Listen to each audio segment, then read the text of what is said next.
In today's video, I'm going to teach you how to toggle the grid and work plane in Cinema 4D. The grid is a simple visual guide, but it plays a big role in modeling and layout. Sometimes you want it front and center to help with alignment. Other times, especially when reviewing materials, lighting, or clean previews, the grid can be distracting.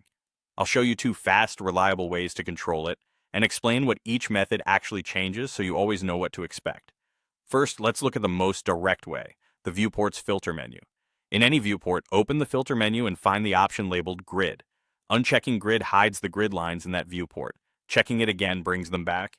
This doesn't delete anything or affect your geometry. It simply toggles visibility for that view, which is great if you want a cleaner composition while you work or present. Keep in mind that filters are per viewport, so if you're working with multiple views, you can keep the grid visible in one and hidden in another, depending on your needs.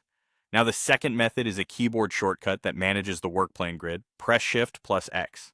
This shortcut cycles the workplane between locked and auto workplane modes. In locked mode, the workplane stays aligned to the world axis, which is ideal for precise orthogonal modeling and consistent measurements.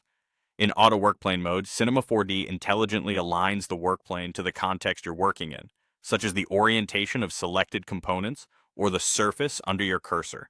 That makes drawing, snapping, and placing objects on angled or curved surfaces far more intuitive. Tap Shift plus X to switch modes as you go, and you'll feel the difference immediately when you start placing points, polygons, or guides.